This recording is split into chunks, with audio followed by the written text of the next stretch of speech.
Welcome back to the Bejeweled podcast, where we make March not the month of Mario, but May the month of Mario.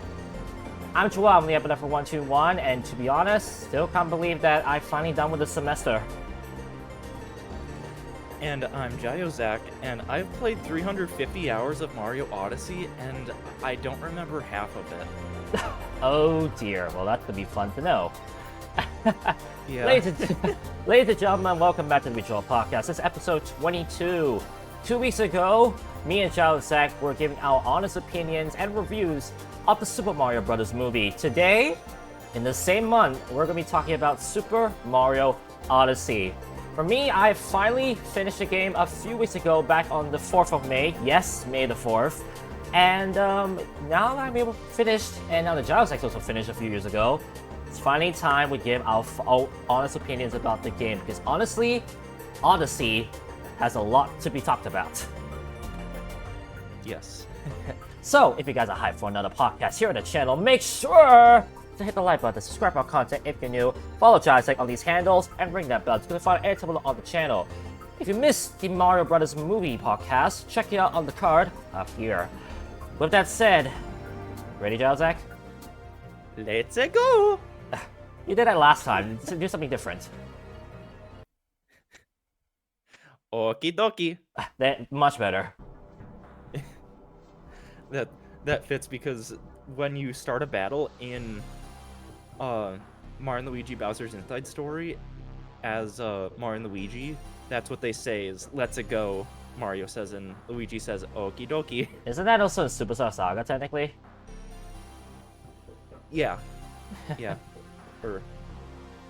Well, anyways. I think Mario also says "Let's go," like something like that. Not as enthusiastic. Well, that's when he's alone.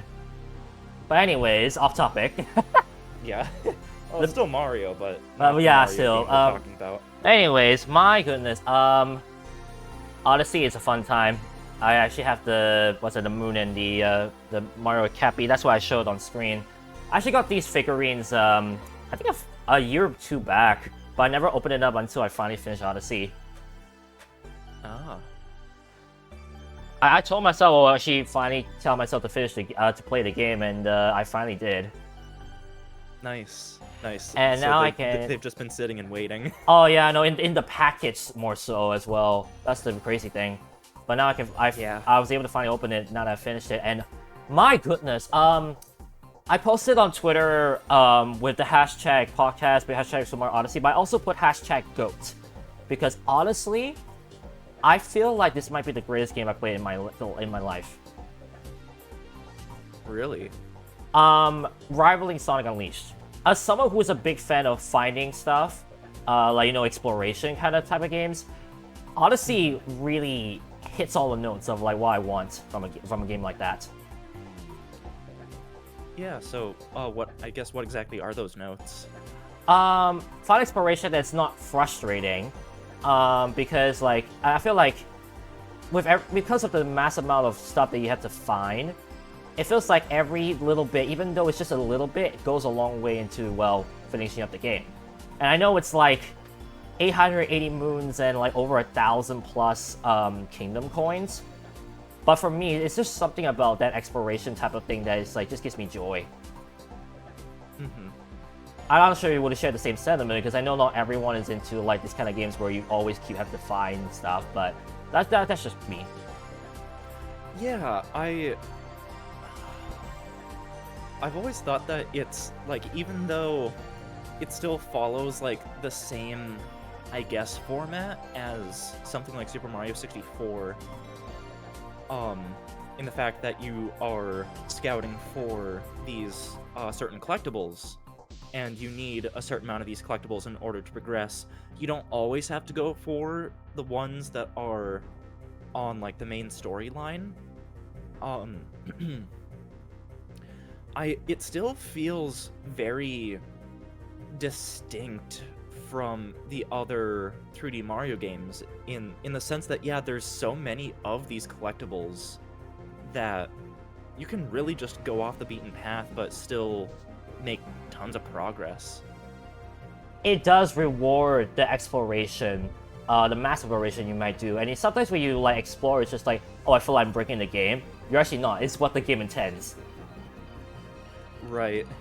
And that for me is like, it's just so rewarding to know that you can do that. Now, first impressions. I think 6 years ago was when Odyssey was announced, of course, alongside the Switch, back in 2017, February. When Odyssey was first announced, I think most of the sentiment, actually some of the sentiment I remember was, where's Galaxy 3? And for me, I was just like, I wasn't really thinking that anyways, but I was just like, oh, it's just another new Mario game. But to hear about the praises, to hear about all the stuff, I was like, oh, this game's fantastic. Oh, you should play this at a time. That definitely gave me the urge. But it was just something, I mean, I didn't have a Switch at the time, so I wasn't able to play it. And even when I got my Switch in 2019, I was kind of in that depressed mode in my life to where I really didn't think about Odyssey. In my oddest opinion. So with that said, I forgot about the soundboard. Nah, good thing to remind you. So with that said, it took me a bit before I finally decided I would buy Super Mario Odyssey. That was in 2021. And yes, before you ask, yeah, that's actually when I bought Super Mario Odyssey, and it took me that long, 2 years, to finally play it. Why, you might ask? I had too much in my backlog to read. Yeah, you were still going through a number of different games when you picked up Odyssey. I remember that, but I don't remember what games it was that you were playing. Shantae for GBC, Shantae's Risky Revenge, Deluxe version, Golf It, several Switch Online games, like the ones you see in the packet, like the NES, SNES, all that stuff. Yeah, okay. And then there's, of course, my career in YouTube, which you have to remember. Right. I was just that busy, and I actually did also buy Super Mario 3D World and Bowser's Fury. Even that took even longer to play. Yeah. It's just did that kind of time for me, but when I finally got into it, the nostalgia from me playing that game with a friend of mine who used to be my tutor in college for those in America, it really sank back in. And it was just such an amazing feeling to have that feeling back again, of like just being able to explore. Nice. Yeah. You mentioned Shantae, and that reminded me, I still need to finish the Pirate's Curse, and I got Risky's Revenge on a sale, and I haven't even touched it. Well, goodness for you. I actually plan to play Shantae's Pirate's Curse after I finish Macross S, Sega Genesis, and Master System Edition. Nice. For those wondering, I think I'm about 140 puzzles left before I finish the game. Slight spoiler alert, one of the mega, like the very big picture Macross puzzles is actually Sonic the Hedgehog. Like the logo you see in the 1991 game, which is super cool. Nice. Anyways, so with all that said, I think it's finally time I talk about controls. Wow, fluid. As someone who has now can say they have played 64, Sunshine, and Galaxy, and 3D World, I'll say that Odyssey has such fluid controls where I felt very comfortable. Now, granted, there were certain things in the game that I did not know of, like the infinite roll, or for a long while being able to jump off of Cappy after like a long jump, so to speak. Yeah. But so okay. Oh, sorry. Well, honestly speaking, the controls in Odyssey, like, this game, I feel, controls the best out of any 3D Mario game, just without question.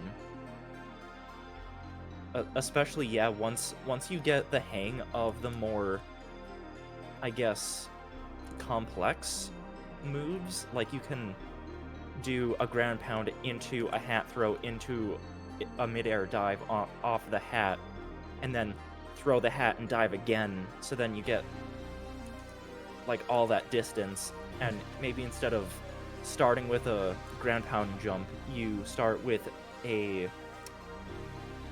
long jump. Like, that's gonna get you even farther.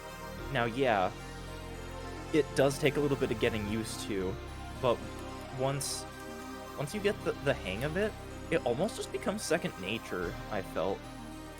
The way that Jalsek explained it is a lot less complicated than that. Like, honestly, the controls feel so good. And there was not a moment in time where I felt like, oh, this maneuver is impossible. Which is hard to do when you have a game that's that big. Right.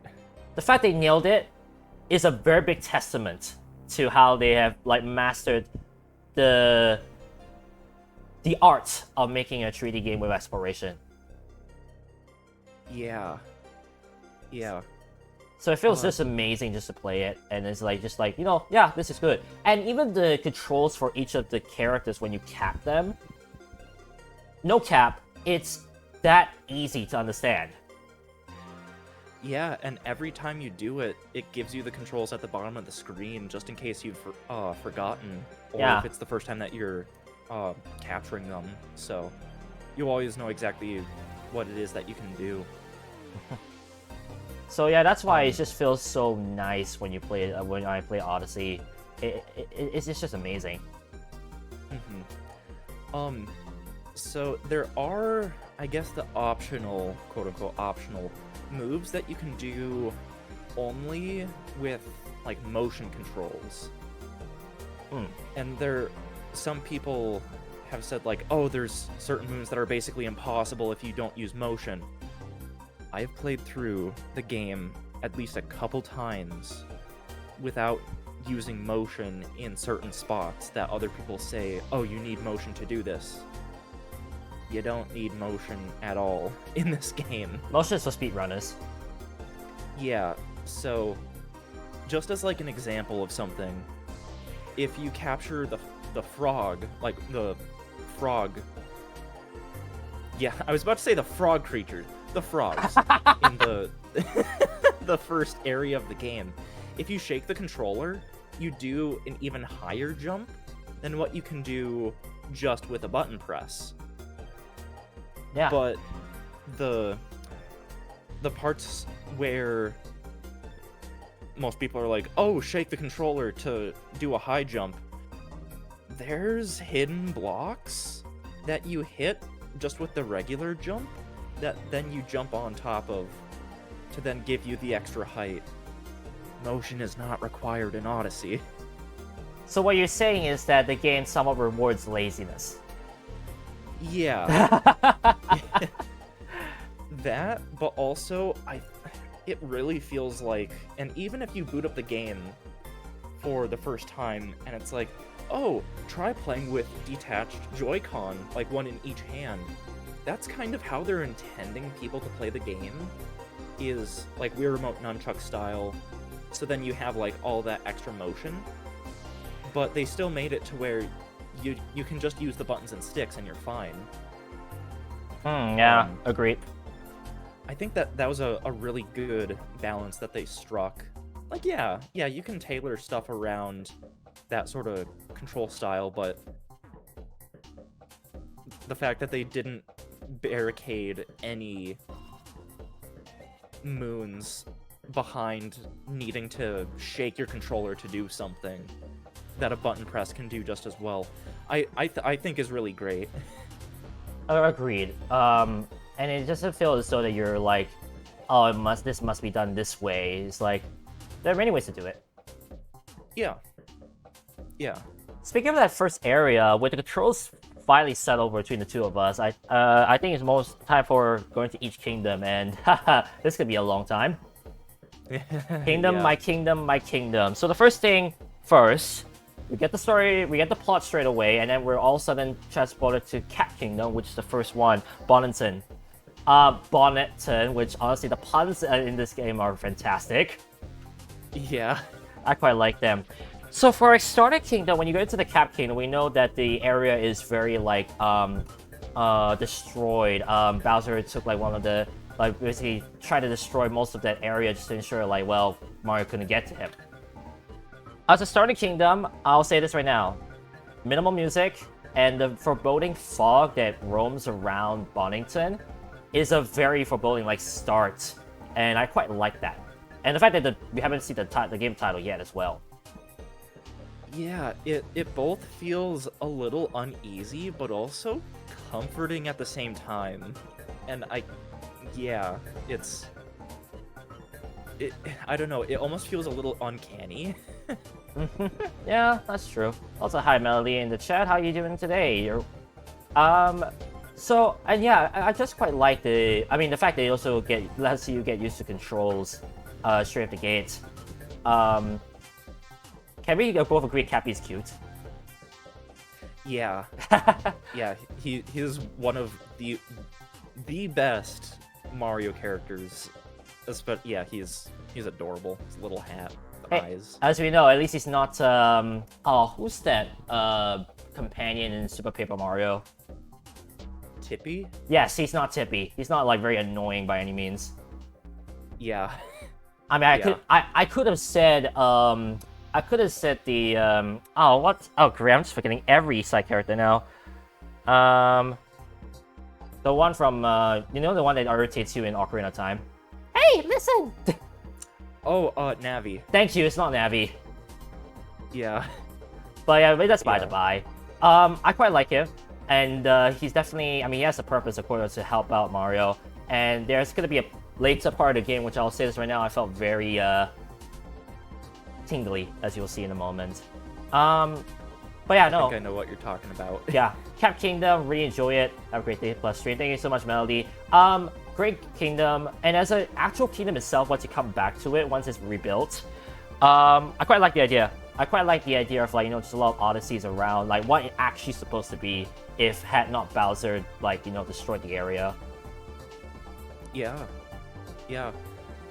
So fun little tip about Cappy is if you're entering a sub area, like say one of the special pipes or that you unlock later in the game, or just other sub areas where you can collect multiple different moons, if you exit that area then go back in, Cappy will tell you if there's still a moon or regional currency still in that sub area that you haven't collected yet. Yeah, the kingdom coins. I think that's really cool. Nice little touch. So then you're not completely lost. You can just, like, if you're going back for completion, go back and jump into all those sub areas and know for sure which you have and haven't done. Yep. That's definitely a nice touch, and I like it as well. Especially it really helped a lot when it came to reviewing back. And then of course we get introduced to the Spark Python. That takes us to the next kingdom, which is Cascade Kingdom. That's where the game starts. And for me, I'll be honest, usually when it comes to a game, you want to at least have that great start so that you can welcome the player, and it gives that vibe that, okay, this is where it gets real and this is where it all begins. For me, Cascade Kingdom, near 10 out of 10. Maybe even 10 out of 10 for me as a starting place, as a starting area for a game. Yeah, I think what really makes it is the music. It Correct. Just really, yeah, it is so, whatever the word is. Upbeat. Yeah, you just get there and immediately it's like you have this whole grand adventure ahead of you. It does have that grand adventure feel, right? Yeah. And it's just so good. Sorry, go ahead. Yeah, it is a really good starting area, especially just like getting you more used to like the act of capturing different things, because immediately it's like there's a chain chomp, you can capture it. Yeah. I think that's the very first actual Mario enemy that you capture in the game. Fitting, especially when you look at Super Mario 64. Yeah, because before that it was just the frogs in Bonneton. I quite like the fact, by the way, that they have to change chomps the first enemy. But also with 64 fans, right, I feel like, it's like very recognizable, but all of a sudden they they charge at you? What? Yeah. Like it's Yeah. an immediate Well, I mean, charge. It's not like oh they keep just charge whenever they want to. It's like oh wait a second, it's coming at me. Right. I mean, technically, the one in Bob on Battlefield did that back in Mario 64. Like, you got close enough, and every couple seconds it just lunges at you. But But it was still lunging even if you're not next to it. yeah, That's the I guess difference. just whatever direction you are, it just keeps lunging. Yeah. So that's quite a nice feel. Oh yeah, speaking of capturing, I think the one thing that definitely sold it is like, you can be a T-Rex? Yeah. I think that might be the most over-the-top yet hilariously fun things you can do in that game. Yeah. I just okay. That escalation of like, oh, you can capture a frog. Oh, you can capture chain chomps. You can just capture a dinosaur. Yeah, exactly. That immediate escalation. That's what sells it as well, I would say. It's just, as I mentioned, hilarious, yet very fun. Right. And it's not like it breaks the game by any means, right? No. In fact, the T-Rex is one of the captures that, if you didn't know, has a timer attached to it. Yeah, If you, I think it's the only if you one, haven't I think, captured right? for too long. A what? I think it's the only one that has a timer, if I'm not mistaken. I'm pretty sure. Yeah, let me load up the action guide and see capture action. Oh, you actually have the Switch. Oh, yeah, you actually have it with you, yeah. Yeah. Yeah. Well, I guess technically the bullet bill is eventually it explodes. Yeah, I guess it's the other one. But yeah, starting area, really like the atmosphere, and if there's anything, if you're one of those people who likes to just like explore everywhere and like mess around in a kingdom, I feel like the T-Rex is the perfect way to allow a player to just mess around. Yeah. Yeah. It's just that fun. It's just that initial feeling of like, oh, I am a dinosaur. I can just crash into everything. Yeah, exactly. It's just that funny. So after now, you get enough moons, so you can finally head into the next kingdom, which is, let me check real quick. Yeah, the Sand Kingdom. Obligatory World 2 kingdom, but hang on, it's actually not as bad as it sounds. Yeah, especially for like a desert sand area. I thought it was going to be a bit more bland, kind of like honestly the sand areas in some of the new Super Mario Brothers games, but this, like, it has enough going on that it really does have an identity of its own. Straight off the gate, you actually get introduced to like Mario interacting with the environment because you actually get to see him like, like, oh, this is very hot. Right. Even though there's no, I guess, penalty for like wearing an outfit that's too hot or that makes you too hot, like in Breath of the Wild, it's just Mario, if he's standing still, just like sort of fans himself. Yeah, I quite like that as well. It's definitely charming, and it adds that character too. Yeah, and speaking of character, this is the origin of the I forget their names, but the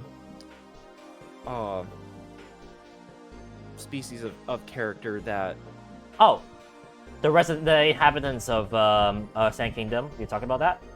Yeah, because this is like their... The fun-loving actually, I don't even know their name. But I know what you're talking about. Those with the sombrero hats, and just like well, at first, very freaked out over a lot of ice in the desert. Right. And then all of a sudden, once it goes to night, oh, I'll get to that. Okay. I'll get to the night part in a moment, but yeah, but for the desert, I mean, it's fitting. It's very big. It's supposed to be big. But as you mentioned, enough character, enough like going around that it doesn't feel like just too dry of a place. So fun fact about the map is that if you really like take a second to look, like when you hit minus or whatever, like it's a travel brochure, and if you pan over to the left, you can see different things like the population, middling, size, expansive, currency, pyramid shaped, Yep. industry, tourism, precious stones, and the locals, Toasteranans. Tostarena, yeah, Tostarena is the location too. I don't know if that's supposed to be a a reference to something like Tostarena.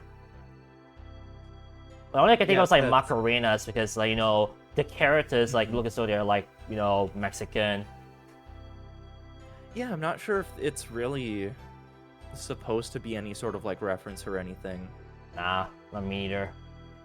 Yeah, the brochure does also say the temperature of the area, and it says average of 104 degrees Fahrenheit, which I'm pretty sure is like 30 Celsius. That's sort of that's around that 40 degrees Celsius exactly. Oh, okay. I was gonna say I recognize the Yeah, number 104. It hot. It hot indeed. Probably about as hot as around here. Just saying, by the way, Jaozak. Mm. It's just been that humid. But anyways, yeah. Seaside Kingdom also gives you an introduction to 2D, and I think for me, boy, I actually forgot that existed. It's fantastic, and the fact that there's 8-bit versions of some of the soundtracks sold it for me too. It's just that cool. Yeah, it almost feels like a natural extension of the 2D sections from the Galaxy games, except it's not like a completely like separate area. It's kind of baked into the 3D environment. Yeah. And whilst we're not there yet, I'll say this. The fact that every single costume has a 2D version, wow, effort. That's effort they didn't have to do, but I'm applaud them for doing. Yeah, granted, you have to be wearing the complete like matching set for it to actually appear in the 2D sections, but yeah, it's still great. It's so good. It's just one of those things that it's like they didn't have to do, but it's just so fun to see like the different costumes. Honestly, maybe in my own time I have a look at some of them. Because I definitely skipped over some of them, definitely, most of them. Especially when I was just trying to grind for coins. Ugh. Yeah, so a lot of the outfits that you buy just with regular gold coins were added via like small, tiny little updates that they pushed out in the first year and a half of the game being out. Oh? And yes, some of the prices of these are absolutely insane. Like the zombie outfit and headwear combined is 8,000 coins, So which can only hold a maximum of 9,999. so are the brutal costumes. Let's not forget the skeleton one, which is 9,999. The Mario Cat, which is 9,999. Yeah, it definitely was quite ridiculous, but I'll get to that in a moment. Yeah. Okay. Two more things to mention. Firstly, oh my goodness, Tostarena Night. I sleep to that. Yeah. Might be Oh. the best sleeping music I've had in my playlist. In my playlist, for those wondering, I have Anastar City from Pokemon X and Y, Shamar Knight and Jungle Joyride Knight from Sonic Unleashed, Sea Bottom Seek from Sonic Lost World, and then Amelia Maple Story playlist. But honestly, Tostarena Night, probably the best one out of those 6. Because it's just that soothing, and the music doesn't feel as though it's gonna, shoot over the top by any point. Now, granted, I know it's a Mario game compared to a Sonic game, so it's kind of unfair for me to compare that, but it's just that good, where I would say it's the best. Yeah, so in the game, if you hit the button for the map, then hit Y for lists, you can tab over to the music selection. And so I put the night music going. Yeah, I really feel like, I could just put that going and go out on the deck here and just kick back, relax with some sort of cold beverage. Yeah, exactly. Yeah, definitely not alcoholic. Us. I don't do that. I mean, I don't do alcohol either. I don't even like the taste. Yeah. Last thing to mention, let me think. Goombas, bullet bills, the sunglass creatures. Yeah, the Moai. The Moais. This is where I would say the game also allows the player to think, okay, bullet bill I can capture, Goomba I can capture, I can be a Goomba. What else is possible? Like this, the fact they're opening up just slowly, opening up like just like a character after character what you can capture. I feel like for a player who is like open-minded, it just opens their mind to thinking like, okay, what else could they do? Like, what other characters would they put in the game that they can capture? Yeah, they really start just throwing those at the player. So yeah, it's just like, oh, what else are they gonna come up with? Because there's so many Possibilities. Areas still. Yeah. And that wonder is another great thing about this game. It gives that player the want, the must at times, just to continue. Yeah. Yeah. And what better way to make them even more curious with a split path right after? Because right after you're asked to choose between Wooded Kingdom and Lake Kingdom. Yeah, so it ultimately doesn't really matter which one you choose because you're gonna go to both of them either way. But it's still kind of interesting that it lets you choose that. Well, considering that you are as I said before, Seaside Kingdom already opens the player's mind. The fact that there are two kingdoms makes it even better. Like the design, the trajectory of where the game went, it's just that amazing. Like it's just well thought out. It's not like, oh, it's just like Kingdom of the Kingdom of the Kingdom. No, the fact they did a split path right there, perfect timing. Yeah. I know I sound like I'm fanboy, but honestly, it's true. I might turn into Alpha soon enough. Anyways, next thing I want to talk about is Wooded Kingdom, and for me, I'll be honest, very close vibe to Sonic Colors Planet Wisp. You know, like that area where it's like a lot of like nature, and all of a sudden like mechanical area. And for me, music does a very good job of surprising the player. It starts out like wondrous, like boom, boom, boom, boom, and then all of a sudden, jazz. Yeah. And by the way, Jazz, you like jazz? Kinda. I was trying to make a B movie reference. Never mind. I know. Oh, I know you were. I mean, you didn't respond. So I was just like, uh-oh. Yeah, well, so I really haven't said anything about this, but the Wooded Kingdom is actually my least favorite kingdom in the game. Oh?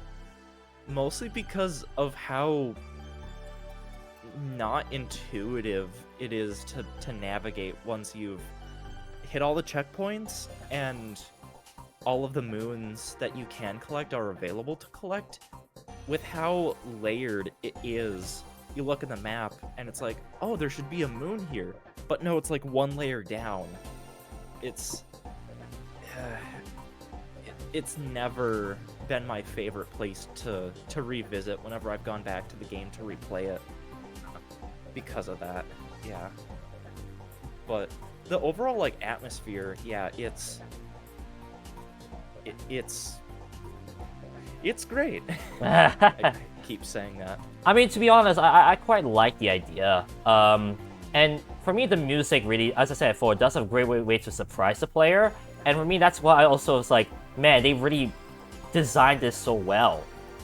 There's just so many parts where you realize to yourself, they didn't go cheap on this. They really thought of what to do to ensure that the game like really feels fitting all around. Yeah. One thing's for certain though, throughout that playthrough of that area, I actually did not realize that you could drop and not die.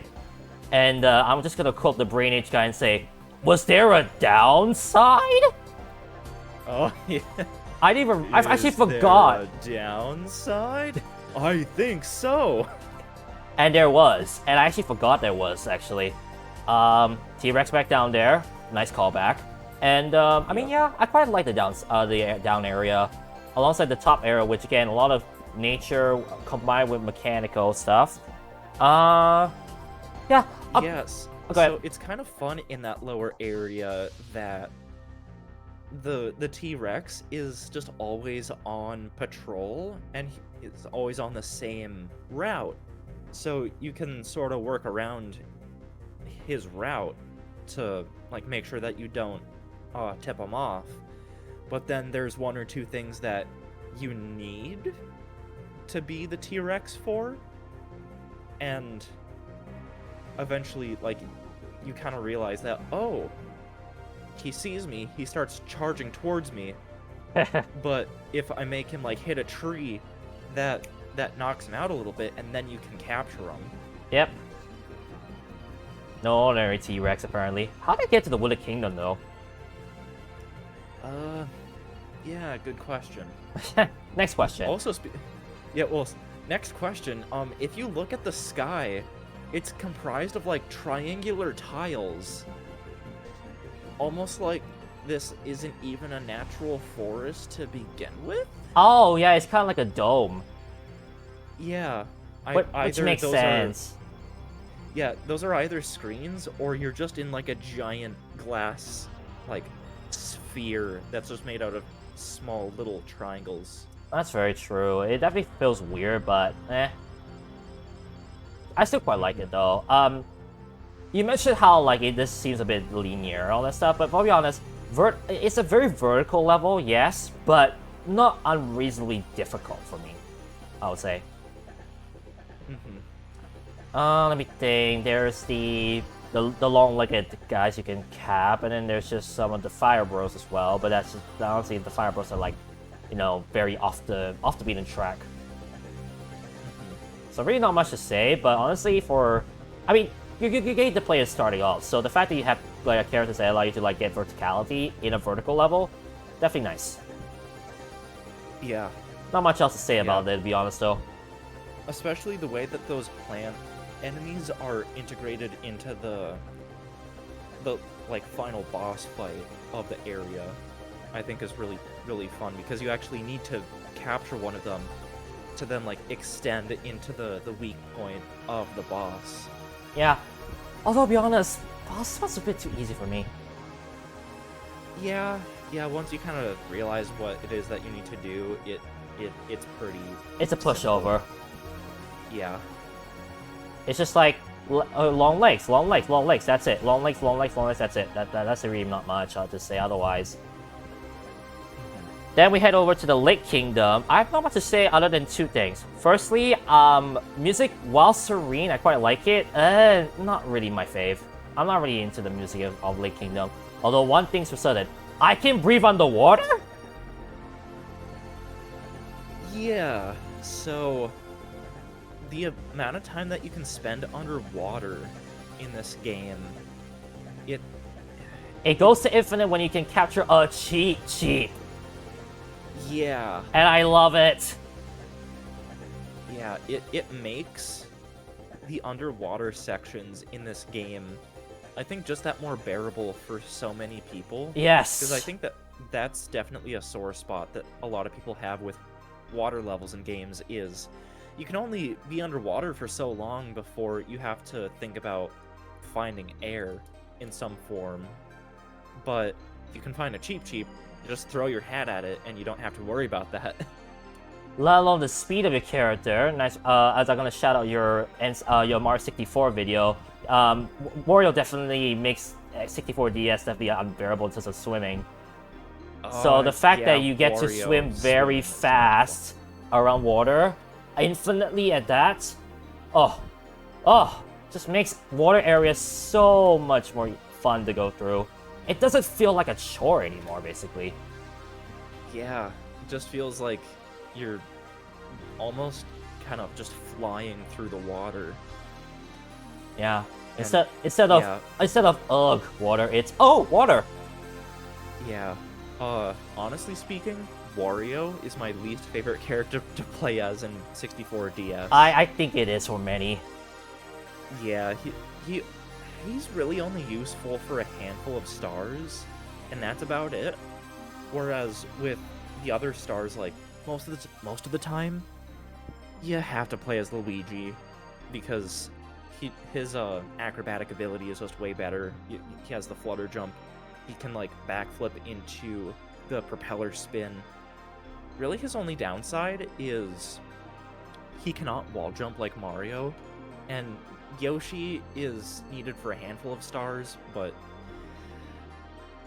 still, I just unlock everyone, then play as Yoshi to have the quasi character select screen. Anyways, completely beside the point. And I mean, well, that just proves the point that Odyssey has made water levels fun. Like, Yeah. that's a big thing as well for a game that's so big, and you know for a fact it's gonna be water. Like, there's no way you can have a Mario game without water, and the fact that water levels are now fun, yeah, big plus.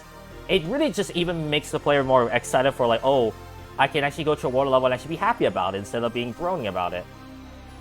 Yeah, and even if you're not playing as a cheap, just the basic swimming controls, Yeah, they are the best swimming controls in any 3D Mario game. Well, I guess they're similar to the controls from 3D Land and 3D World, which honestly were already great. I just never, like, I got used to the swimming controls in like 64 and Galaxy. I forget what exactly they were like in Sunshine, but they just felt overcomplicated for their own good. Whereas in 3D Land, World, and Odyssey, it works just like the 2D Mario games, where you tap the jump button, you float up, you don't tap it, you sink. And I think that's all they need to be. yeah. Make swimming basically 2D-ish rather than 3D-ish. I can see it. Yep. And the ground pound into, like, you know, swim forward is so nice. Yeah, if you do a dive underwater, you just propel yourself forward. Yep, exactly. And that's also what makes them swimming a little more bearable as well. So, as you mentioned, I agree. Controls feel fantastic, and even then, Cheap just makes it even better. Yeah. Alright, now to the Cloud Kingdom, and I just have really one thing to say. Yes. Yep. Not much. Really not much. Yeah, it's basically there to serve as the arena for the first, like, major Bowser boss fight, and that's about it. I think they realized, oh, we can, like, throw a couple extra moons in here that you can go back to and do afterwards. Yeah. Now, with that said, it is the setting for the first Bowser fight, and let's keep in mind that is a cloud area that we're doing it.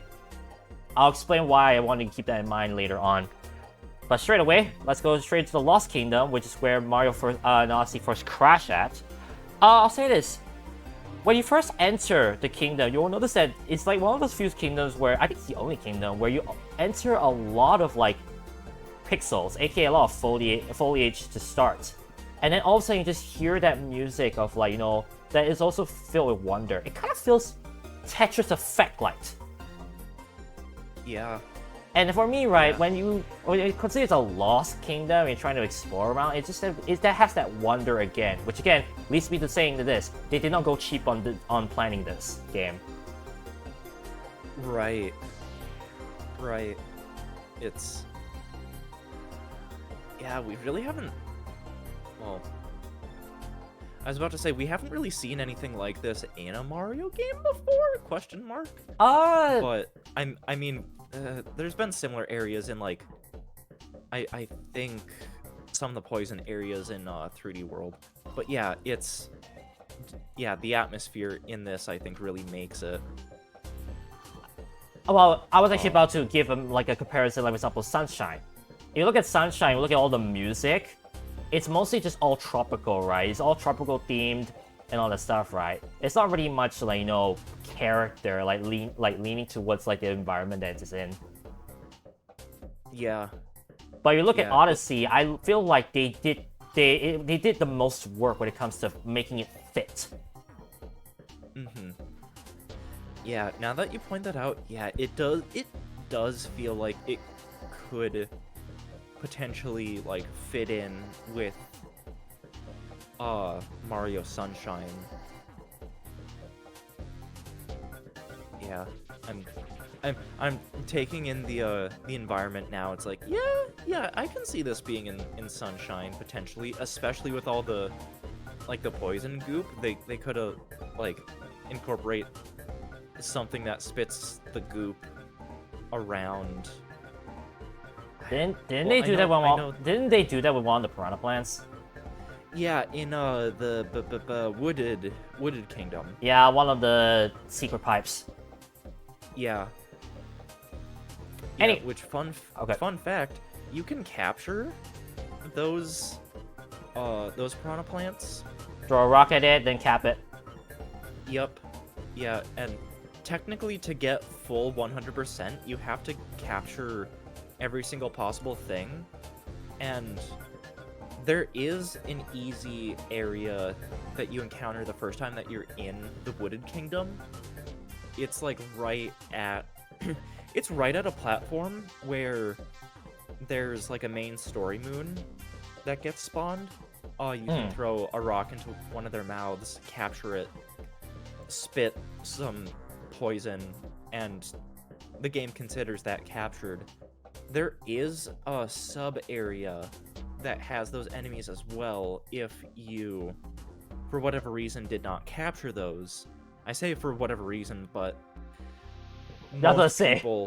most people in their first playthrough are not gonna think, or are not gonna figure out that you can capture those. Well, to be fair, when you first throw a cap at it, the piranha plant swallows it. So it gives the Yes. impression like, oh, I can't capture this. But you actually can. Just make it swallow something else. That definitely Yeah, sounded a lot better in my head. Yeah, I think that's why it like swallows Cappy. It kind of tries to give that hint of oh, try like what's something else you can put in their mouth, so then you can capture them. And oh, And I there's thought a I had the bunch of worst these rocks. complex. Well, Yeah. anyways. Yeah. Yeah, there's just a handful of rocks just laying around, so you kick one of them into their mouth, and yeah. Yeah, and then you just capture them. So yeah, that's how you do it. As an actual kingdom, though, Lost Kingdom is a lot more colorful than it should be. Like, if you think about it, poison area, the fact that you crash there, music-wise, color-wise, just like, oh, this actually doesn't look as bad as it looks. Yeah, the poison is like almost like, yeah, bright purple. Almost like it really is like radioactive or something. Oh, it tastes so Not so much- good. Thanks, Tim. Yeah. Yeah, maybe not so much poison as it is toxic sludge. Yeah, Yeah. I just feel like it. Yeah, I agree on that one. All right. Where's the kingdom that is just like a uranium factory where there's just buckets of like radioactive substances everywhere that you have to avoid? I don't think that Mario actually would have an area like that, but I mean, we've been surprised. Who knows what they will do next? I wasn't being entirely serious. Oh, okay. Anyways, Yeah. let's not get lost in conversation, and move on to the next one. Metro Kingdom. So, when I was going through each of the kingdoms to review them, I realized that Metro Kingdom is more than halfway through the game. And I was just like, wait, what? Yeah. The most iconic kingdom, more than halfway. What? Yeah, and it's a kingdom that was used in a lot of the initial advertising for the game. And yeah, it's halfway through the initial playthrough that you would do. Yeah. It's an interesting choice, to say the least. I mean, as I said before, with the wonder that you get from the game itself, knowing that Metro Kingdom is in the game and how, like, you know, vibrant it is, I feel like the player, right, will just keep playing, and then when he sees Metro Kingdom, it's like, wow. But the fact they're already halfway through the game definitely means that they probably played a lot of it already. The game has already encapsulated the player into playing more, and I feel like that's where it just ends it. They will just finish to the end. So I think it might have been a better strategy than you think. Yeah.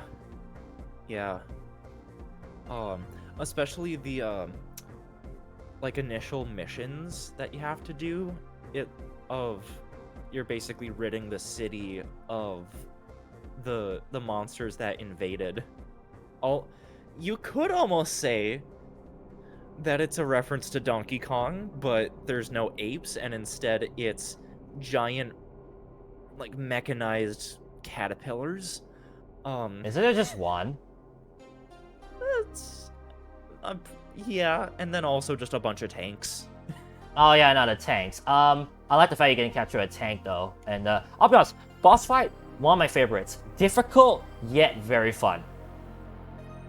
Yeah. I remember struggling Yeah. with it a bit, but honestly, I just love the fact you can actually use a tank to, like, you know, shoot the caterpillar.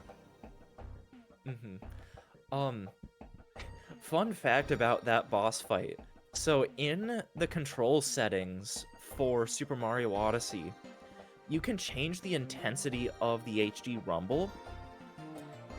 And typically, I like playing with it, like, at the strongest setting.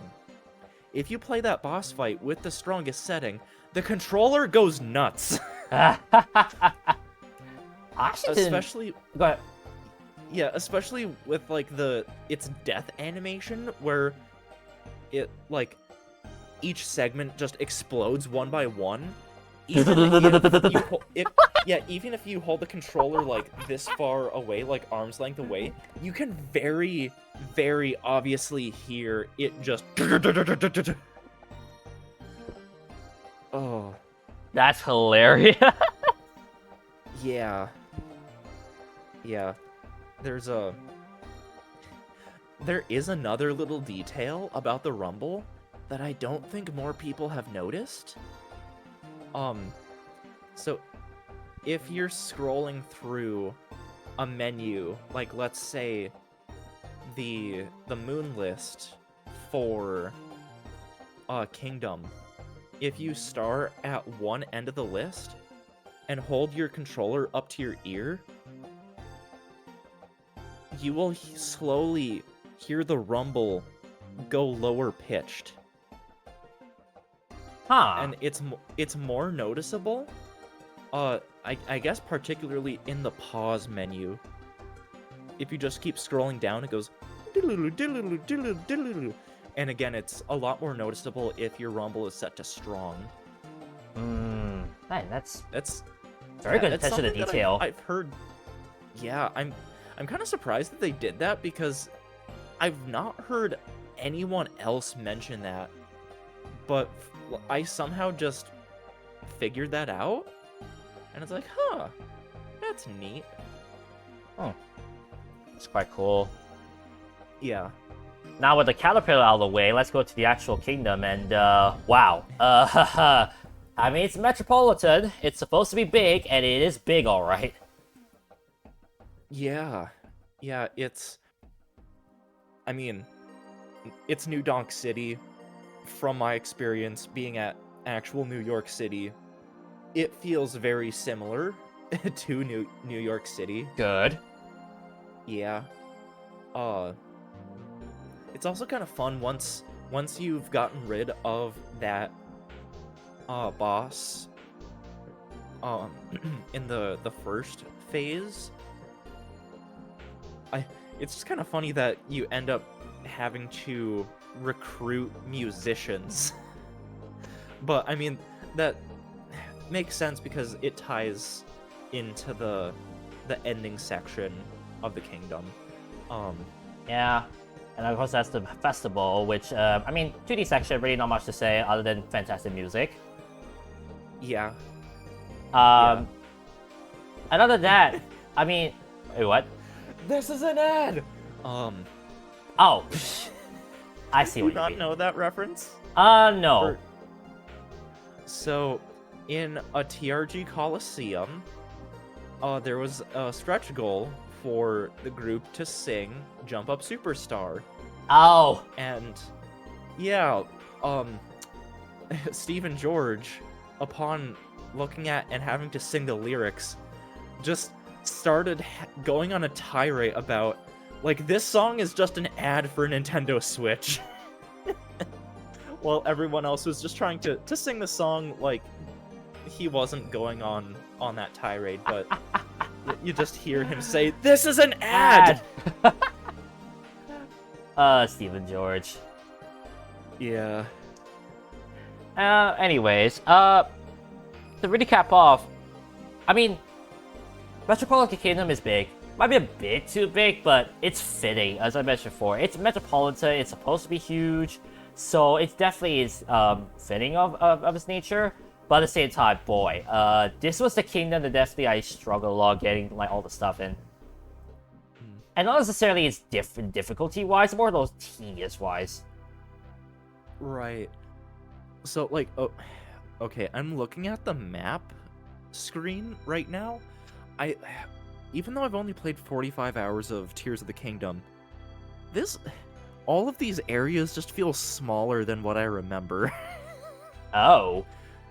I think because I'm used to Tears of the Kingdom at this point with how giant and sprawling the whole game is.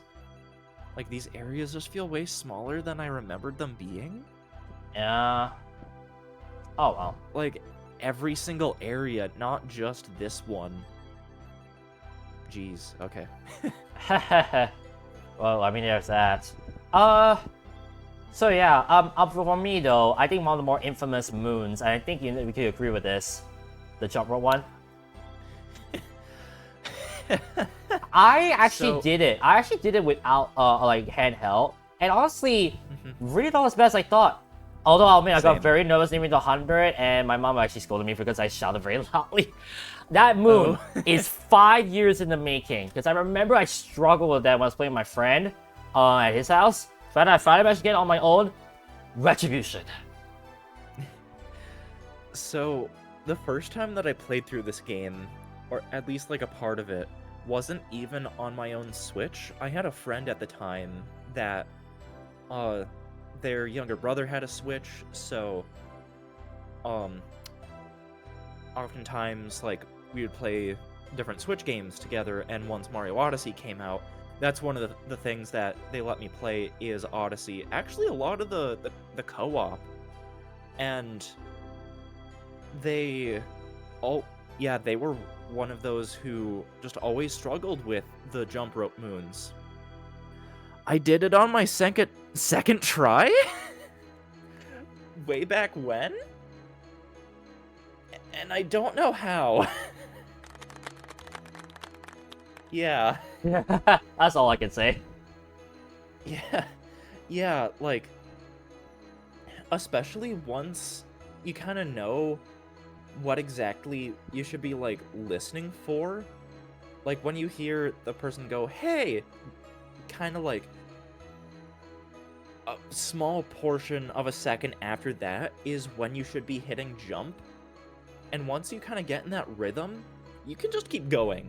Yeah. And hitting 100 is like, it's very, very doable if you time it with the lady saying hey.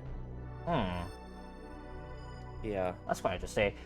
For me, I remember very vaguely about the trick that was like, you know, the pressing the A button long and then pressing it short afterwards. It worked like a dream. It worked like a dream when I tried it for the second time, and as I said, I forgot it, and I felt so satisfied. But yeah, admittedly, one of the harder moves to get, but not the hardest, as we'll see in a moment. Yeah, also, actually, now that I'm here and playing around with it, if you combo a jump with a hat throw once it gets fast enough. Like, it doesn't matter that you haven't touched the ground between those two loops. Like, it still counts it. So the Cap Kingdom basically... Cap Kingdom, wow. So you're telling me that the cap, when you throw, it actually caps off your, like, the height that you jump? Yeah, well, that actually works. Yeah, you stall in midair when you throw the cappy. So, as long as you time it to where when you start falling back down, that the rope isn't gonna hit you. Yeah. Like, and yeah, once you hit 30, at that point, I don't think it goes any faster than that. So it's just like, hey, hey, hey, hey, hey, hey, like that sort of rhythm. Well, 50, but yeah, I agree with that. Yeah. That is actually quite interesting. And I don't know why more people just don't use the fact that the hat stalls you mid-air for the jump rope. I actually thought of that, honestly. Yeah, like by that point in a playthrough, like you've definitely used like the hat a lot. So you'd think that more people would realize that throwing the hat stalls you in midair. So now that little details. I mean, that's still cool though. Boss for me, top 3. Music wise, I mean, it's cheery, it's catchy, and it's very memorable. So definitely a very top tier kingdom. Although positioning may be more than to be desired, but that's for me, it's just a very little nitpick for me. Anyways, on to the next kingdom, and hello, Sunshine. Seaside Kingdom is next. Yeah, just a giant beach. Well, a beach with just a giant water area. Like, this is the game's main water level, I would say. Positioning wise though, smart. You have already told the player that swimming is not going to be a problem anymore because of cheat sheets, and now you give them a humongous water area that they can just swim to their heart's content? Yes, please. Yeah, just because of the swimming mechanics, it's probably it's got to be my favorite water level in any video game. Better than Dire Docks. Well, then again, yeah, I'll be honest, yes. Yeah, I agree. Yeah, I mean, Dire Docks, like, yeah, it has the great music and all of that, but considering that, Odyssey has the better swimming controls... Nah. Yeah. Agreed. It's way better than... The only time you can apply that the music bias is only in Sonic games. Anyways, Yeah. No, all seriousness, yeah, I'll be quite like it. And the music, I'm not just sure if you heard it, Gilessack, but for me, the music is a very nice contrast to the upbeatness of, like, Metro Kingdom. Like, it really just cools yourself down. And what hits it for me is the fact that when you match it with the exploration you do underwater, it's just so calming. Like, it lets you just calm down from that set, and I like that. Furthermore, I'm not sure if you heard it when you first heard the music. There is a bit of Metro Kingdom's, the Jumper Superstar in it. Wait, hold on. Let me turn it's very subtle, but when I heard it, I was like, oh my goodness, they actually did that. And I quite like that touch. I think I can hear it a little bit. Not only in terms of the key of the music that is like similar, but also just like the rhythm. There's actually one part of it. It's very subtle, and I feel like it may take a bit for people to notice, but I like that touch. Yeah. I never really thought about that. As I said before, nice way to send the player off from Metro with Kingdom after what it might be one of the better kingdoms in the game. Right, it's almost like you're actually going on vacation from, like, living in the city, doing your 9-to-5s. Haha, yes. You get to just relax on the beach. Indeed. Swim around. Now, the captures, whatever they're called, the Gushians? I think so, yeah. The ones that spread out water that you can shoot not only horizontally but vertically as well. And that's actually how you're supposed to hit the boss too, which, I mean, the boss is interesting, and its rematch is questionable, I'll say that. Yeah. So they're just called Gushins. I thought they were Gushions, but no, just Gushin. Okay. Yeah, so you're talking about the boss? I mean, just saying the fact that, the Gushins are what you're supposed to use to hit the boss. Although for me, the rematch is questionable. Oh yeah, the rematch that you do later in the game. Yeah, but otherwise, I quite like the kingdom. Ambiance, fantastic. The setting, the idea behind what's going on there, also fitting. So that's why I would say, yeah, one of the better ones. And honestly, the fact you can swim in a very open water area is just so satisfying. Yeah. So I guess speaking of the water itself and kind of touching on like details that you'd only like pick up on if you have your HD rumble set to strong. Oh. So in the map menu like brochure, I'm pretty sure it mentions, yeah, the 4 fountains in Bubbling spray seawater towards the glass tower. The ocean here is carbonated, and if you jump into the water with your rumble set to strong, it almost feels like, yeah, you can feel like the carbonation, like if you actually stuck your hand into like a thing of like soda pop or even just sparkling water. Seriously? Yeah, if you really like look and feel for it. That's... If you just not... jump right into the water, yeah, you can.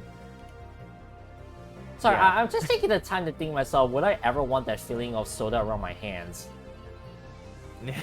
Because that's Yeah. unique, but at the same time, just like, why?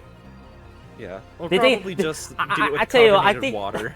Imagine if that's part of the job, one of the jobs in Nintendo. It's just like, hey, can you put your hand in the soda just to know how it feels, and then tell us how the feeling is like? Yeah, so then they can get like that feeling just right for the rumble. Yeah, exactly. Now I almost want to do that, like get a couple like bottles of carbonated water, pour them out all into Hey, a bowl. you and better just, not like, use stick a my hand you in better not use a spoon to drink it. By the way. No. Shout out to Proton John for that. With that said, let's go away from soda and head over to snow. Yeah.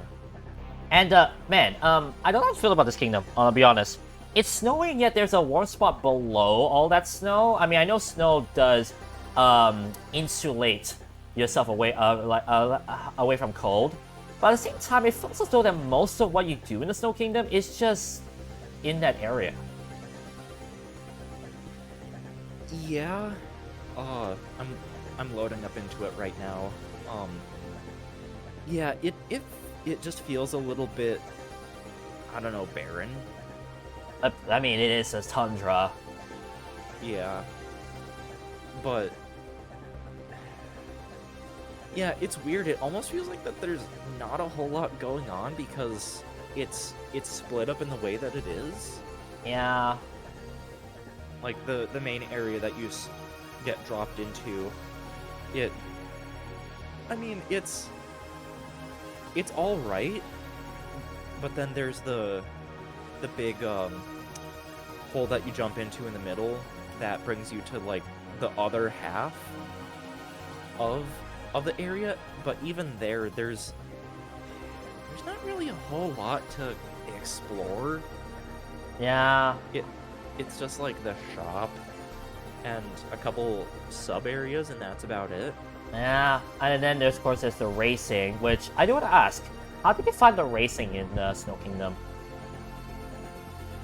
It definitely took me a bit of getting used to, but once I got the hang of it, it's really fun.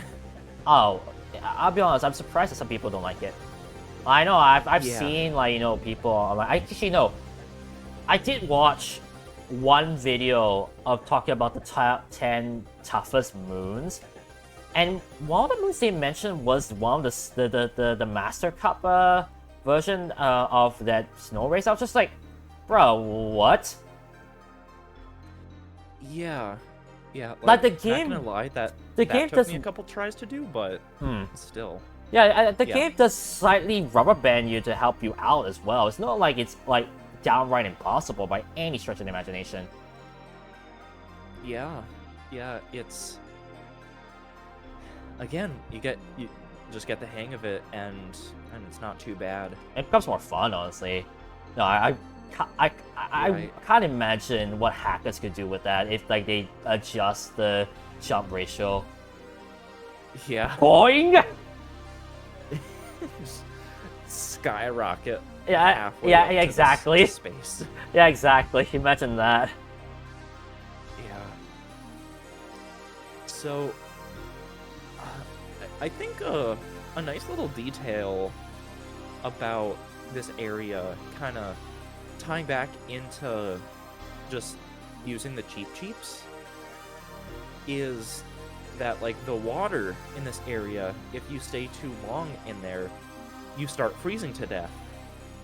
But you capture one of the cheeps and you don't.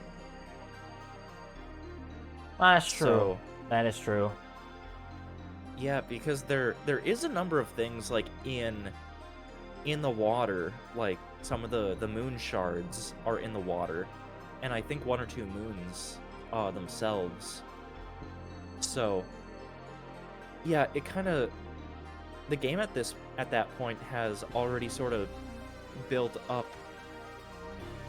the player's like thought process of, oh, there's water, let's see if there's cheeps. And especially by this point, like, you kind of have to use the cheeps, otherwise you're not going to get anywhere. Yeah, the freezing water does make it hard, but then with cheap cheese, it's just like, yeah, piece of cake. Yeah. Quite like that as well. But yeah, music-wise, not really memorable. I mean, it's nice, it's calming, it's a snow area, well known. Although one thing to say, the villagers in Snow Kingdom, cute. Yeah, all bundled up in their jackets, I guess. Parkers. And also there's that one, yeah, and of course there are two that are on top of the Metro Kingdom. Yeah. When you finish the game, it's just like, don't look down. Although one question, how in the blazes did they get up there? Right. What's all the positioning? It's just like, sure, game. Anyways, Yeah. let's go away from snow and into not lava. Because apparently the game has proven that not all that can burn is lava. It could just be hot soup. Yeah. Hot pink soup that almost just looks like Pepto-Bismol. But you can swim in it at least. Thank you, fireballs. Yeah. And then now this is where I'll be honest. I really love the positioning of these kingdoms, because now you look at the Snow Kingdom. I think the only thing only new thing you can capture is just the blowies, like being able to blow stuff around, and it actually has how you're supposed to get one of the moons in that kingdom. And then all of a sudden you go into Luncheon Kingdom, and you have Pan Bros. I'm not gonna call them Hammer Bros because they throw pans this time. Fire Bros, Fireballs, like the the Potaboos. Potaboos, yeah. And then all of a sudden it's like, yo, I can be a Hammer Bro, sort of. Yeah. And the throw rate is ridiculous. Like, boy, they throw fast and far. Yeah, especially if you shake the controller, it's just rapid fire. And it's so cool. It was so fun. I like that. Yeah. Not exactly an enemy per se, but one of the other captures you do are the what are they called? The Volbananas? Yes. Volbonanas. Vol bananas. Volbonas. No, the Vol bananas. Just take that. Yeah, there's a NAN that's tripping me up. Don't I keep saying bananas. don't continue on. You'll go Vol Bananas. The Vol Bananas. Anyways, you capture one of the Vol Bananas, and you like tilt the stick back, release, and it just flings you. Yeah. Oh yeah, that's true. The forks. Yeah, I forgot about that. Yeah, I quite like Yeah. that.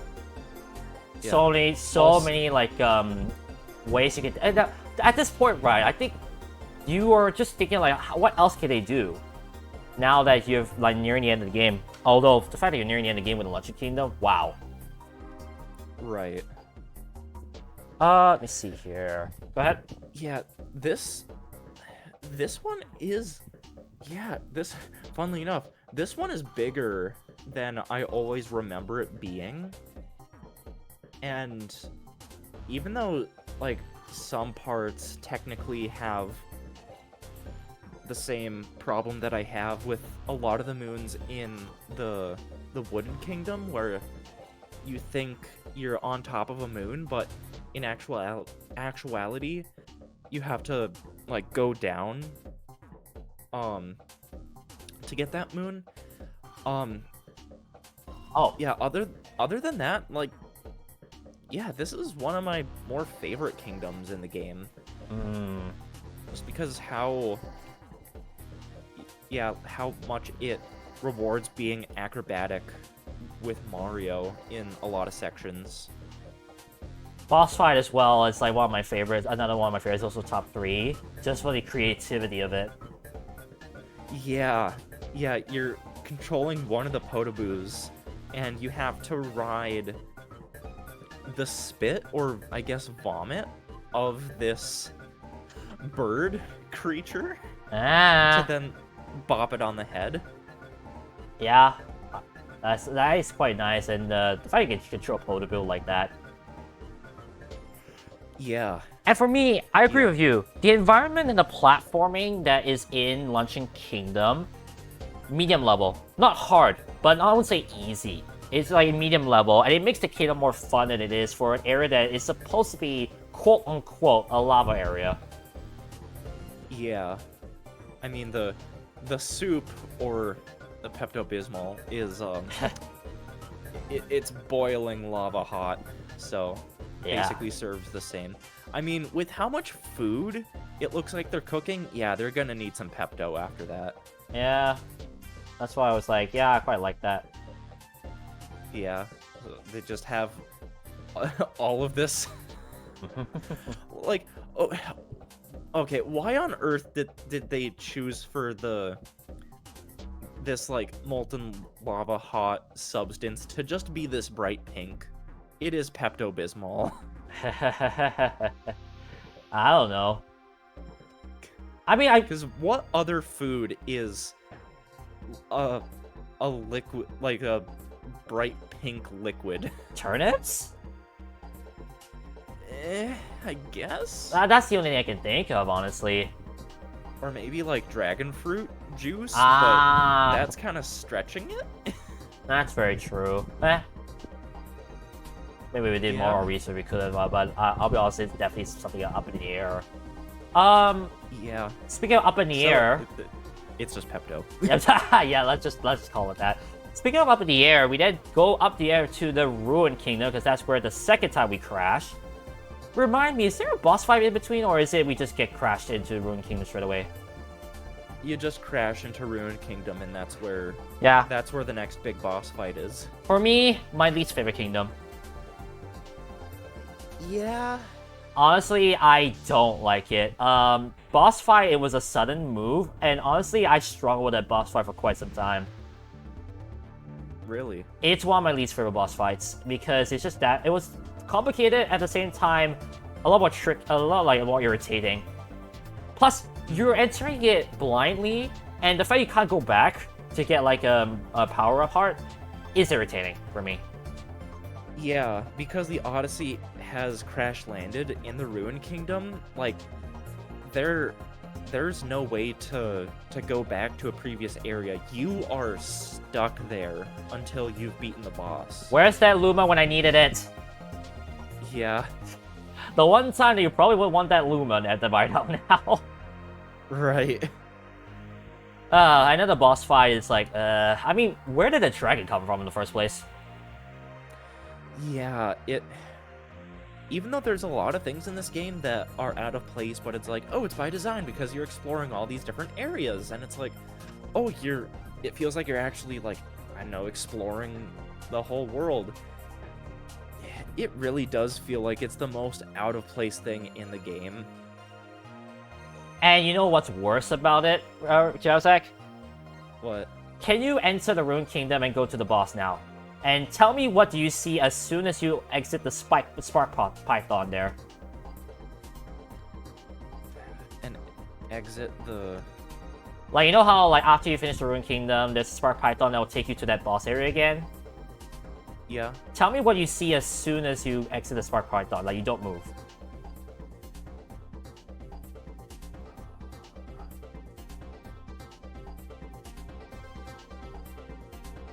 Okay. Wait, why am I just blanking here? Okay, sorry. What part of it again? Just, like you'll take the Spark Python and enter the boss area again, where the dragon is probably okay, and enter the boss area again. Okay. Yeah, and don't move. What do you see? The dragon just staring you down. No, I see a nightmare. Okay, yeah, that too.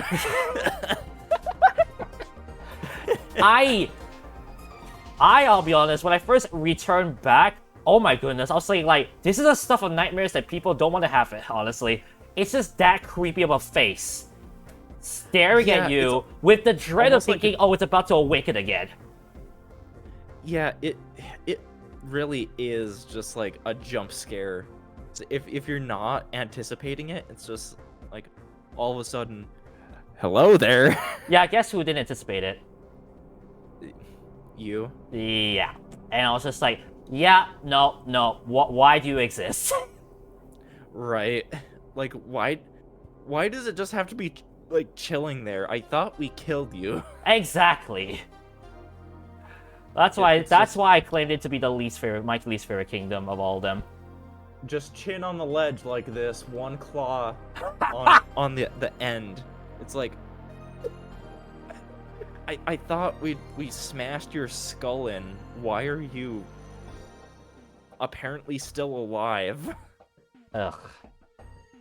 Anyways, let's move away from that now and enter to Bowser's Kingdom already? Yeah.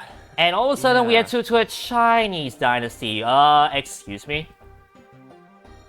Yeah, I guess that's where the dragon, like, why they put the dragon for the previous kingdom, but at the same time, it's just like, Also, if you're wondering, Jao, it's like, my dad actually told me this. The Chinese words that they use for the area is actually called, translates to, like, rule, like, you know, rule, like the ruler. There we go. Okay. So it's like trying to hint towards, like, you know, like Bowser, like, trying to rule over, like, of course, the world. Okay. What do you think of the kingdom? Okay. Just wondering, your first impressions. Like my very first impressions way back when I thought it was an interesting pairing. Because normally, like, Bowser's Kingdom, like, areas, it's usually just, like, what we typically think of as, like, a Bowser area. The addition of, like, the Chinese, like, aesthetic, or whatever you would call it, like, I think it's an interesting idea. I quite like it, I'll be honest. Yeah. And then we get this where we also finally fight the rules one more time, and then, well, at least that's the last of it in the main story. Boss fight, creative. I really loved the boss fight against the Brutals, in terms of that, you know, that big mecha that they run. Yeah, and you have to use I think they're called Pokios, in order to swat the bombs at the mech's legs. One of the hardest enemies to use, honestly, in my opinion. But if you master him, he's fun to use. Oh yeah, especially for being able to climb up walls that have that soft texture on them. It's once you get the hang of it, they're super fun to use. But it's still challenging all the more, and I feel like it's very fitting. I know I said challenging, but I wouldn't say it's like overly challenging. It's just like, hey, you're gonna have some struggles, have fun. But at least it doesn't like, you know, throw you into a pit of lions. It's more so of a pit of wolves. I don't know. Sorry, I couldn't think of a. I couldn't think of an animal that's like, you know, less fierce than a lion. Yeah. It's actually, now that I'm thinking about it, the controls for the Pokio are similar to the fork creatures from the Luncheon Kingdom. Yeah. Where like you tilt the stick essentially in the opposite direction that you want to go. Yeah. And then release the stick, because then it will launch you in that direction. So similar idea, and it's smart that they have you visit the Luncheon Kingdom before, you know, this area where the Pokios are like a constant throughout the entire kingdom. Yeah, I can see that. Just kind of getting the player used to that sort of thought process of, oh, I want to go over there. I have to tilt in the opposite direction and let go of the stick. Yeah. That's it. Now that you mentioned it, yeah, that's a very nice touch. Now I know I did stray away from a lot of the talk about Bowser's Kingdom, but I'll say this right now. Magic clouds all around, like all the color clouds, is Magic Koopa and all this? Because it is floating islands, and Peach, when you talk to her in the Bowser Kingdom, she does ask, how does Bowser keep these islands afloat? The first thing that came to mind for me was, okay, Magic Koopa is involved with all this, especially when you look at all of the clouds that surround each of the islands. Very nice touch. Right. The implication is there, and I love that. Yeah. Not sure if you actually noticed it.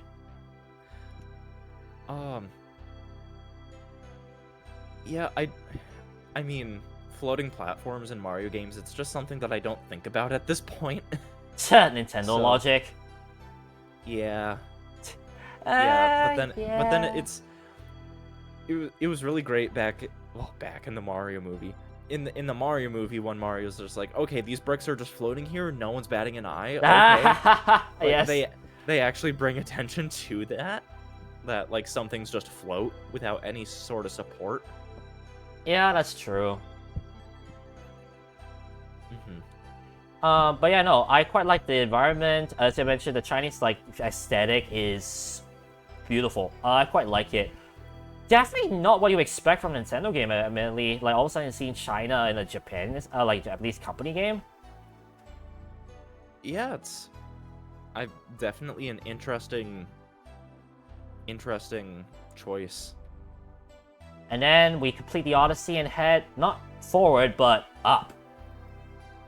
Yeah, this is probably the closest we're gonna get to a Galaxy 3, let's be honest.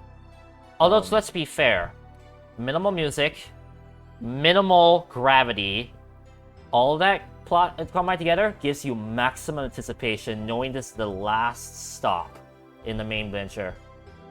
There's something about that minimal music that keys it in the atmosphere of the fact that, hey, you're nearing the end, my friend. Get ready. Yeah, especially once you step off the Odyssey and the first, like, with how the camera is positioned, like, it's pointing right at the chapel, which is where you have to go in order to basically get to the final boss. Yep. And then you start running, and then you pan down, and it's like, oh, there's still some stuff for me to do.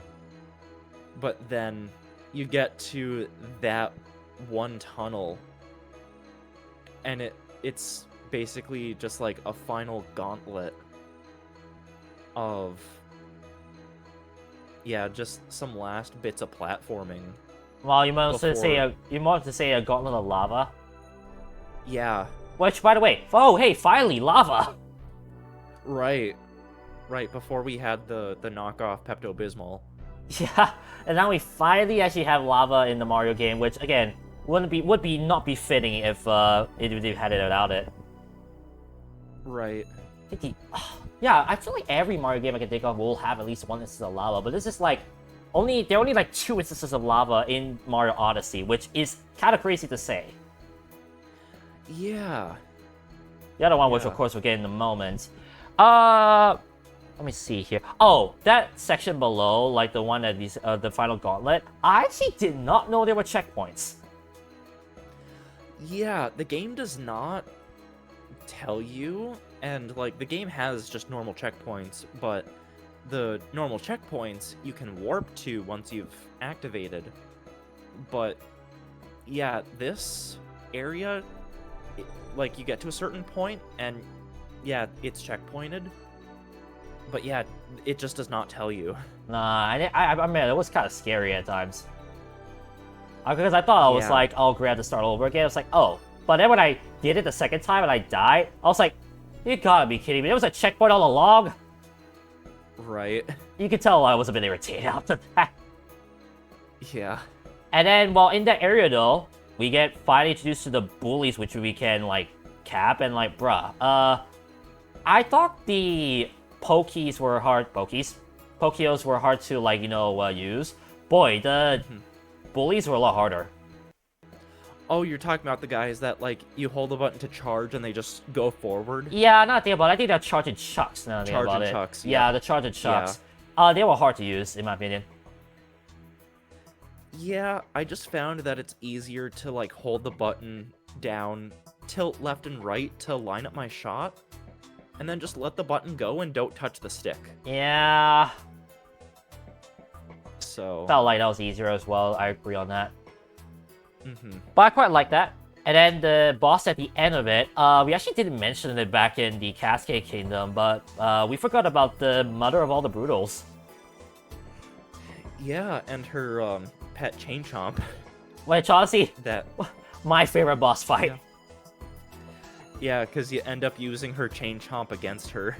Yeah, it's so fun. Yeah. We didn't mention it the first time, but I'll be honest, one of my favorite boss fight.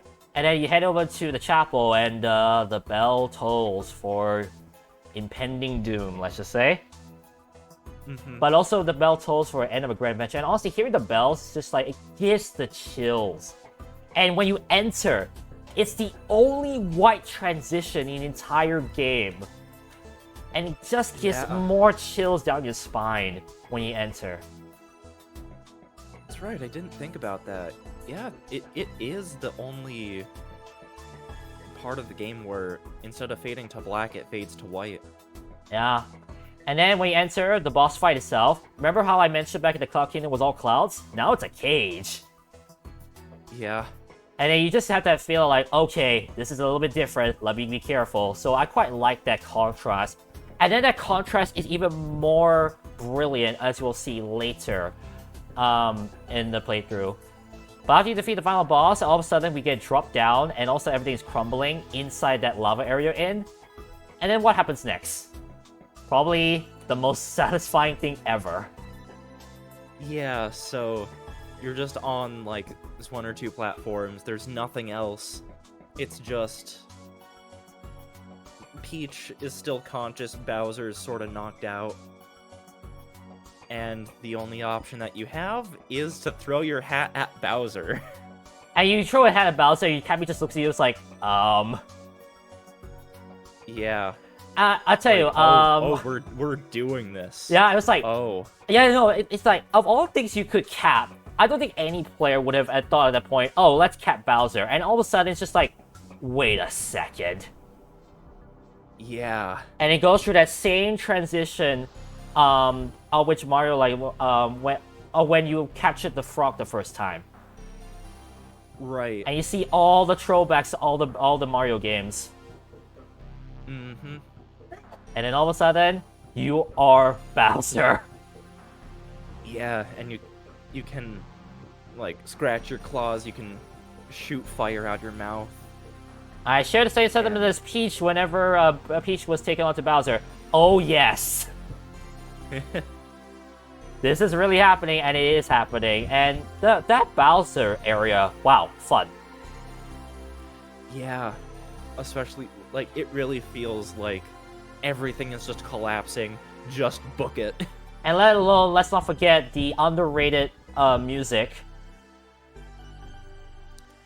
Yeah. Yeah, are you talking about the music that plays, like, in the Final portion, yeah. For my opinion, Okay, the final portion. underrated, must be heard a bit more to appreciate it, because I quite like the song. Yeah. Yeah, it almost feels like a nice little treat for, like, actually playing to the quote-unquote end Yeah, of the game. there's your reward. You are Bowser all of a sudden. I love it. Yeah. Now, Yeah, with that said, and and then credits, and then that's it. Well, at least, it. Yeah, and then Peach rejects both Bowser and Mario. Oof. I feel Yeah. at this point, right, Peach is no longer a damsel in distress, which is weird, because later games imply that, and I'm wondering what the next game, big Mario game, is going to do in terms of storyline. Now that we established that Peach is at this point not a damsel in distress. Yeah, I mean, they've sort of already kind of done that with 3D World, because she was a playable character. She couldn't be the one to be captured, so True. it had to be the Sprixies, like something else besides her. Yeah. Yeah, don't really know what they're gonna do for whatever the next Mario game is gonna be. Yep. That's why it's just like, but we'll have to see. Yeah, I mean, this has been the last mainline Mario game that's been released. And it was, you know, back in 2017. And there really hasn't been anything completely new since. So, I mean, they're cooking something up. If only Ichi wasn't cancelled. Yeah. Yeah, I want to say within the next year, maybe year and a half, we're gonna see what the Mario team has been cooking up for their next big project. I just feel it. You're really feeling it? Yes.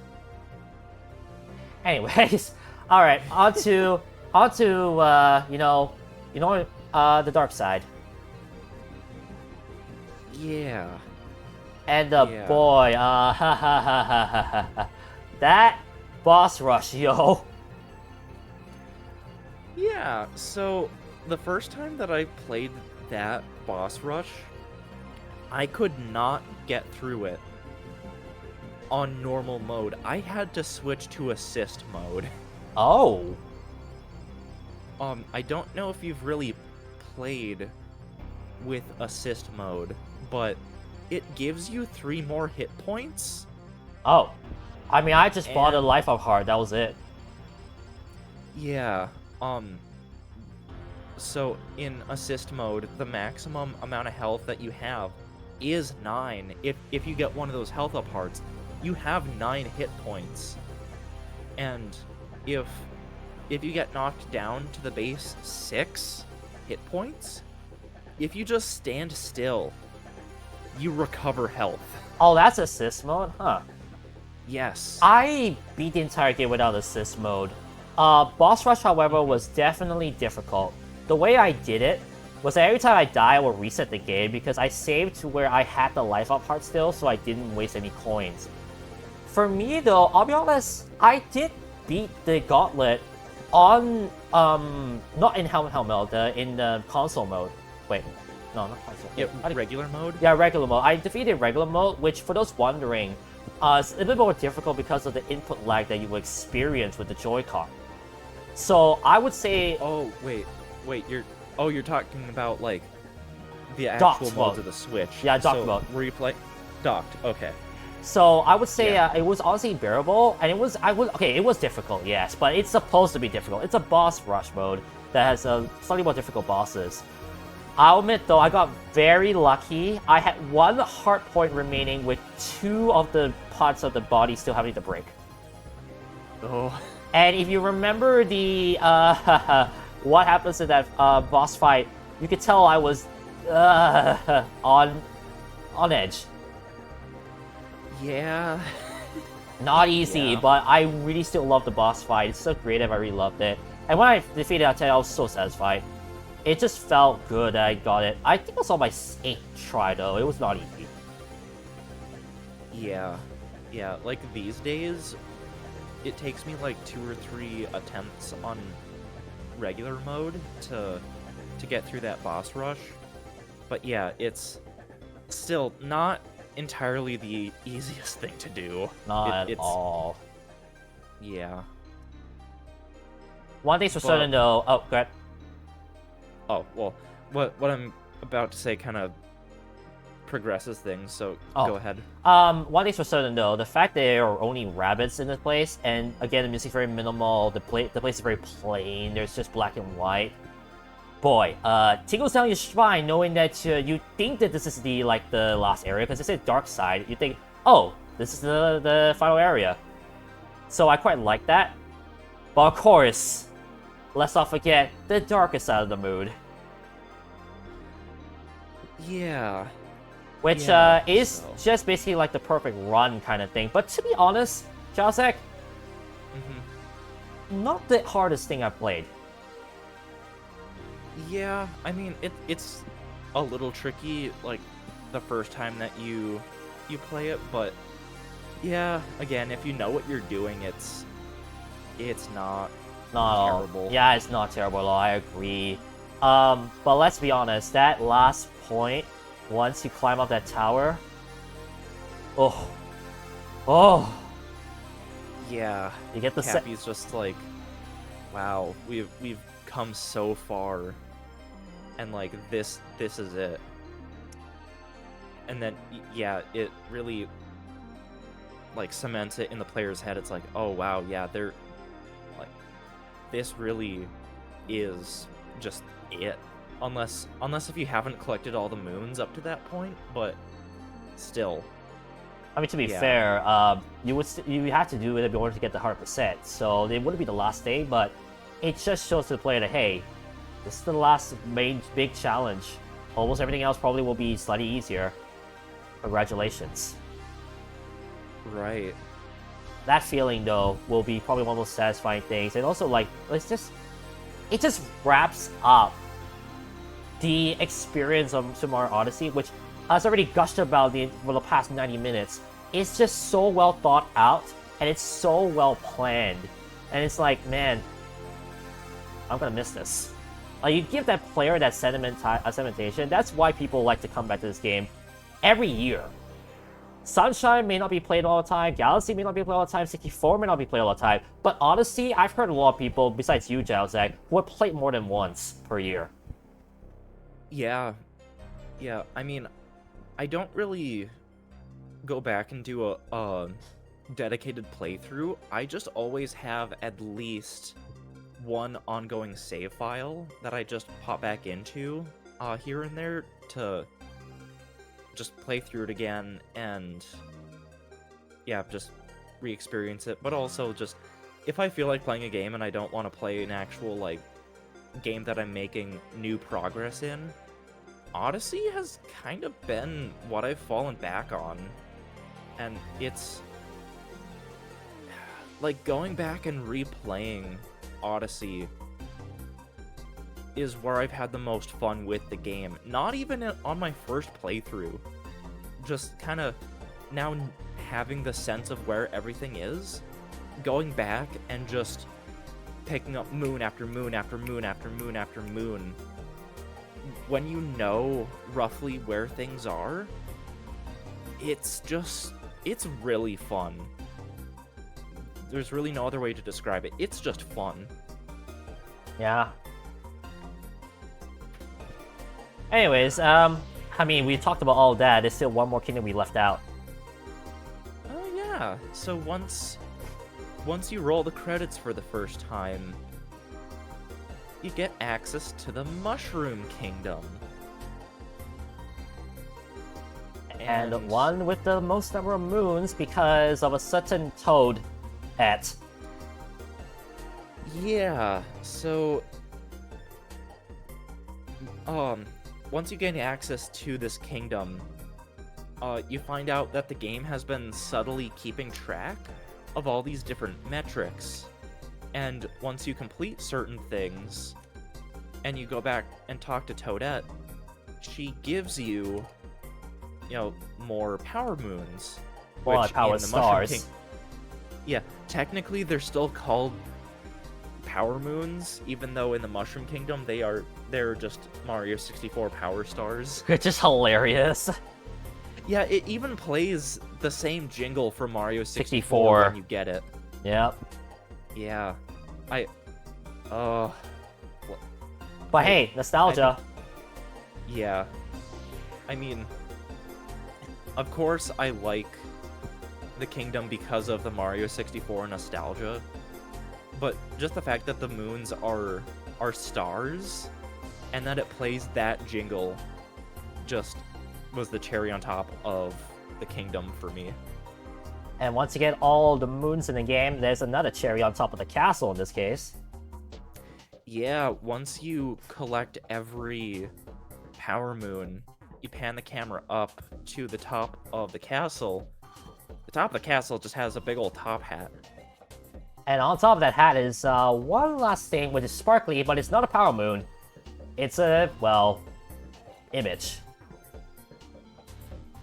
Yeah. And just like you hear the victory theme again, and just thinking to yourself, "Wow, 999, I get this." It just, I don't know. I know it's very underwhelming at times, but to be honest, the feeling of knowing you got 999 and you've pretty much finished the entire game like that is definitely the best feeling. Yeah, just knowing like finally I have done everything in the game.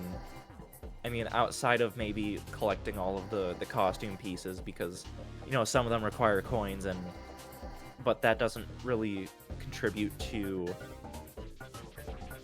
like, I guess the main progress. It's just you collect them and that's it. But yeah, other than that, yeah, it's like, wow, after all this time, I have finally just completed everything. Yeah. And then there's still one more challenge afterwards, because after you get all the main moons, 880, there's one painting that all of a sudden develops back at the chapel and Moon Kingdom. Yeah. And that is the extra last boss fight against Bowser. And as I mentioned, we go from clouds to a cage to a red cage. And for a fact that, he's got a way more serious than usual. Yeah, you just have to do so much more in that boss fight. And that gives you the fourth and final ending. Won't be saying too much about it. Right. And then that's it. All 4 endings, all 999 moons, that's it. Mm-hmm. And as I mentioned from the beginning, wow, like, I remember when I first finished the game, right? When I finally finished like all 999, I got that. When I captured myself like videoing on the blog on Twitter, right after, I'll be honest, the feeling of just pure bliss just came out. I couldn't stop smiling. Yeah. Just knowing that it's all over, even though it definitely felt saddening at times, I just knew that, man, I felt satisfied. Yeah, with all of the time that it takes to complete this game compared to even like Galaxy 1. I mean, if we're not counting playing the whole game over as Luigi, because honestly that is padding. Yeah. It's probably, yeah, I would say it is the most satisfying Mario game to complete. Maybe tied with 64. Mm, Um, yeah, I agree on that, but honestly. Sunshine, that's Sunshine. Like, I can see why people like Sunshine, but just for a number of reasons, I don't like Sunshine. Yeah. Yeah, I agree on that. And that's my sentiment about it. It's whack. Alright, with all that said, I know we have definitely rambled on in terms of a lot of the the kingdoms, but knowing that each of the kingdoms have their repetitive moons, I do want to mention some of them.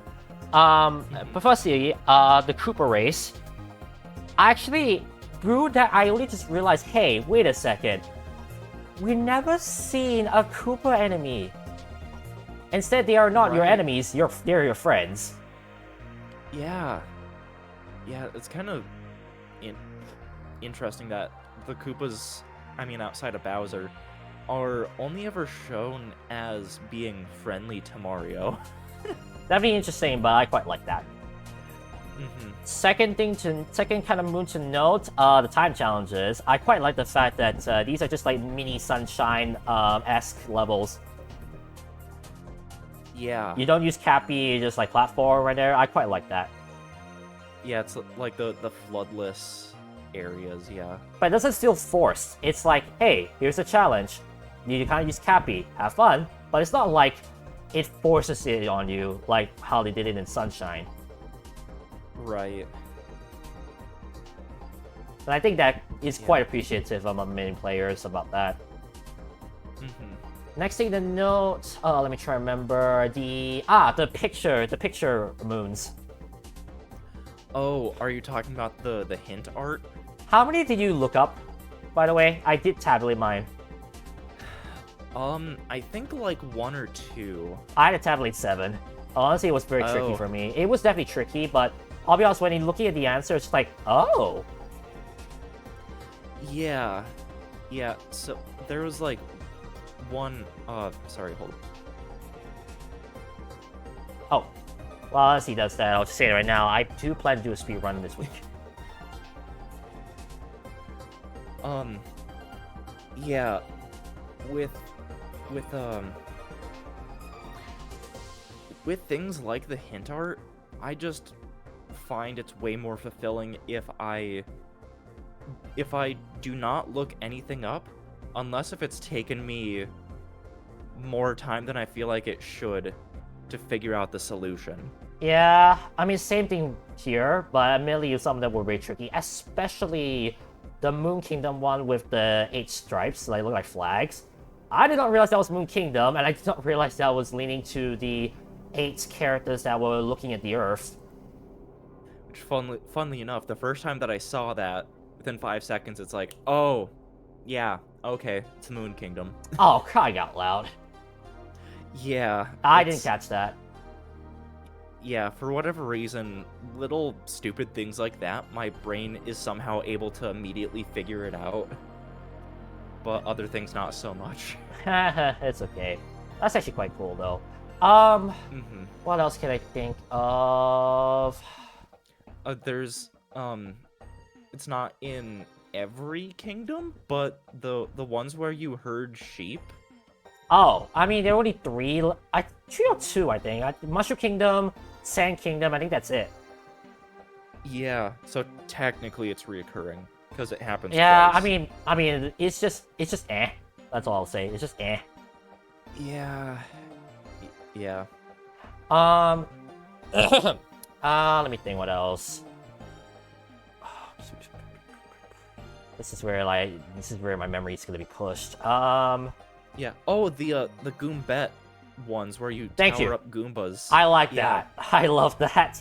Although I'll be Yeah. honest, is it just me or just it seems kind of lazy that they just named it the female Goomba Goombet? Yeah. Yeah, like, she's not really an actual character. I Yeah. mean, technically she is, but not a like super original character. No. It's just a Goomba with a hat that is implied to be female. Yeah, exactly. That's it. And Yeah. and very close to the close to Pauline's hat, mind you. Right. So it's just like, sure. Let me Yeah, think. it Moon works, shards, but- moon shards are a common appearance in Mario, so I'm not surprised. I should mention the secret pipe moons. There was one particular that really grinded my gears until I went to handheld. Hmm? You know the one which is capless and you need to avoid bullet bills? Oh, yeah. That one, oh boy. I had to do handheld to do it because honestly it was impossible for me non-handheld. When you had to Really? long jump 8 times to get the other moon. I suppose, yeah, that could be tricky. And but then the other also- one was the Piranha Plant one with the goo, because oh my goodness, the one thing that really grinded my gears was the hitbox. Mhm. I'm almost beginning to think that you should like look into the settings of your TV to make sure that you have like game mode or low latency on if your TV has it. Yeah, I mean, no, well, yeah, I'm gonna have to look at that, but it's no matter. Mm-hmm. Yeah, it is a big difference because I've played on plenty of TVs with game mode off, but like I have to have game mode on. I can very obviously tell if someone's TV does not have it on, and it's like, no, where's the remote? Let me change this. Where's the remote? Yeah. And then, I know I did mention about recurring moons, but I think there's one moon that's a solo moon, and I think it's probably the most infamous of all. The Seaside Kingdom volleyball sound familiar? Oh yeah. Yeah. So, Did you know- did you use 2-player mode? yes. Same. We're Yes. shameless I over here, ladies and gentlemen. Yeah, I mean, like, okay, the Switch comes with a pair of Joy-Con, and the 2-player mode, you can do a Joy-Con per player. So, like, you can do it out of the box. Like, I don't think it's really cheating. Yeah. It's part of the game. It is a way that the developers, like, even if they didn't fully think about it, technically, like, it's something that they've probably thought about. It's like, okay, yeah, they're probably gonna do that. I would love to see someone doing 1-player, because that would be insane. Yeah, it's probably like you just stand in the middle of your half of the court and just like run to that part of the court and throw your hat. That's probably what they intended for a single player, but I mean, you can do the 2-player cheese strat. And make your life so much easier and, well, less aging. Yeah. Because honestly, I feel like it's one more possible one to play solo player. Yeah. So there's a reoccurring type of moon that I think is pretty unique. It's the music toad moons. Yeah, and Where- they do stuff other than just give you moons as well. Yeah, because I think some of them actually do give you, like, unlock more music tracks in the music player. Correct. Yeah. So, like, they give you prompt, like, well, I mean, here's a music toad, although I don't think he's gonna... Okay, yeah. You complete one of them and it's just like, music is the best! Yeah, they give you different prompts and you have to scroll through your music list to figure out what music track in the game best fits that. Hang I'm on, pretty hold on, sure- hold on for a second. Ian, yo, my old moderator, how you doing? We're just talking about Odyssey. We're finishing our discussion about Super Mario Odyssey. How you doing, Ian? Yeah. I want to say that at least one or two of the Music Toad moons have multiple correct answers, but I could be mistaken. Feels like not, but that might just be me. Yeah, I could also just be misremembering. That's okay. Still quite a nice way to, like, get more moons as well, like, recognizing music and all that stuff. I also quite like that. Yeah, and it also kind of subtly, like, teaches you that, hey, you can put a music track going, and it will just keep playing. So if you want to, like, if you played through the game to the first credits, and you're going back to hunt moons, because once you get to a certain point in the game, or at that point, you go back to the kingdoms, you hit these moon rocks, and it puts even more moons for you to collect. Once you get to that point in the game, you've probably unlocked much of the base music tracks, and not every part of a kingdom plays music.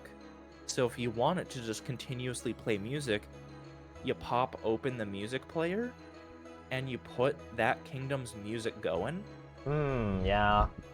And it's just like, I don't know, Mario 64 or whatever, where it's just continuously playing music.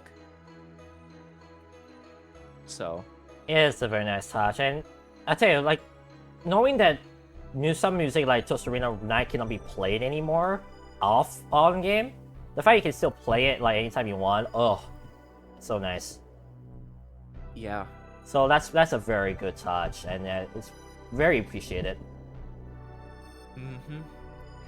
With that said, I think that's all I want to talk about. Like, yeah, first impressions, controls, kingdoms each, boss fights I did sprinkle that now and then, and of course the moons itself, like some of the notable moons.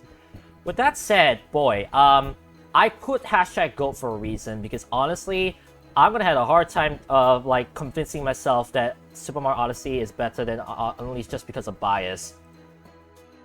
It's just been that sort of an adventure that I really appreciated a lot. And I can't say that I could have played a game anything like Odyssey.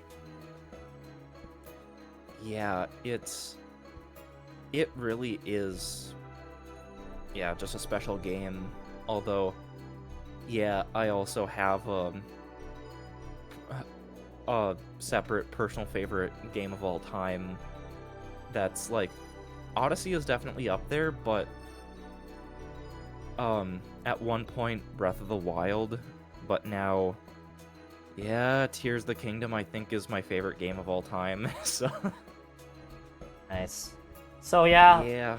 I feel like okay, one thing's for certain though.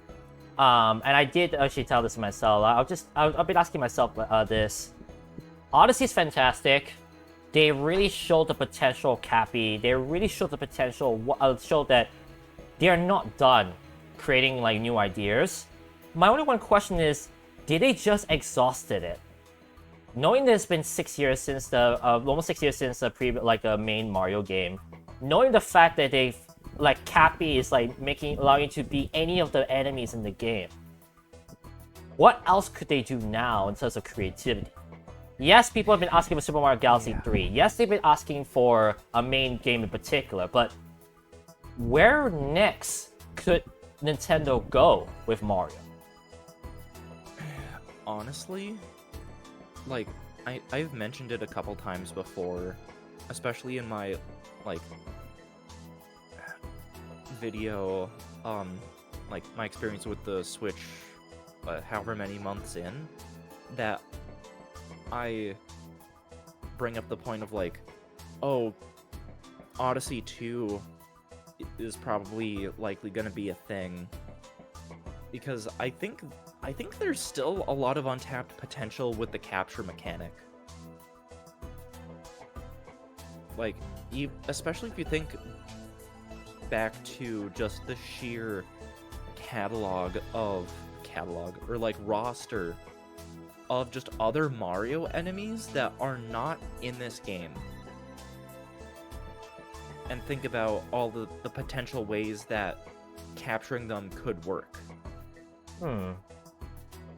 I think just thinking about that, like, there's still so much untapped potential with the capture idea. But yeah, it's been as long as it's been, and they're probably like, if they haven't done anything relating to an Odyssey 2, it's probably just they have a complete other idea that none of us have thought of, but they've been toiling away at. And I think that's probably partially why we have Bowser's Fury with, like, it's an open world 3D environment, like, similar to Odyssey. Like, Bowser's Fury is basically an extra Mario Odyssey kingdom, but with this global gameplay mechanic of Fury Bowser. So they might be going in the direction of an open world 3D Mario game that has traditional power-ups like what Bowser's Fury had, because that had the traditional power-up system. Yeah. And so you didn't have, like, just the arbitrary 3 hit points in the corner like you do in Odyssey and Galaxy and whatnot. It was based off the power-ups like the 2D Mario games. And then you have the, like, main gimmick being Fury Bowser. So I think that was kind of, you know, their way of testing the waters for what the next 3D Mario game is going to be. But we haven't seen anything relating to that yet, so I'm not really getting my hopes up on anything. Yeah, and with Nintendo, you really can't, honestly. No offense to them, but still. Yeah, because you don't really know what's going on over there. Nintendo does what Nintendo does. That's pretty much the Yep. trademark at this point. So, Mhm. but yeah, I mean, for me, I wouldn't say I share the same sentiment about Odyssey 2. But for me, I'm just thinking, like, what else could it go? And whilst it is a worry, it does give me hope that Nintendo has something up their sleeves that we would never have thought of. That all of a sudden just like, hey, this makes sense. And who knows, maybe we'll finally get a Galaxy 3 that everyone has been hoping for. Yeah. And then maybe while they're at it, port Galaxy 2 to Switch. Oh, dude, I mean, at this point, maybe that's what they're doing right now, quickly. Actually, yo, you know what'd be crazy? Galaxy 2 plus something. Yeah. Considering that, you know, they did the same thing already with Super Mario 3D World and Bowser's Fury. What if they're doing something with Galaxy 2, they're adding something extra? That'll be pretty cool. Let alone, yo, you know, it just came to my head. Rosalina gameplay. Ooh. If they do that, yo, hang on. Can someone clip me on this? And if in due time, if Nintendo do it the right and what I said is true, right? I want someone to bring that back. Yeah. If I just call what they did, they're doing right now. Anyways, with that said, definitely Odyssey is something to behold, and I feel like if anyone has not yet played it, they should give at least an hour of it. I feel like an hour is already enough to convince a player that they should continue, no matter what. And this is coming from someone who did not grow up with 3D games. I'll leave you guys at that note as I end the podcast. Yeah, it's just a wonderful time. And it was my first Switch game, so it holds a special place in my heart. Because it's... Indeed. Yeah, this, and a couple days later, I got Mario Kart. So that was the first of my initial Switch experience of, like, actually owning the system myself. Yeah, I would say it definitely is a wonder, and I really can't wait to see what will happen next, if they ever do anything next. Yeah,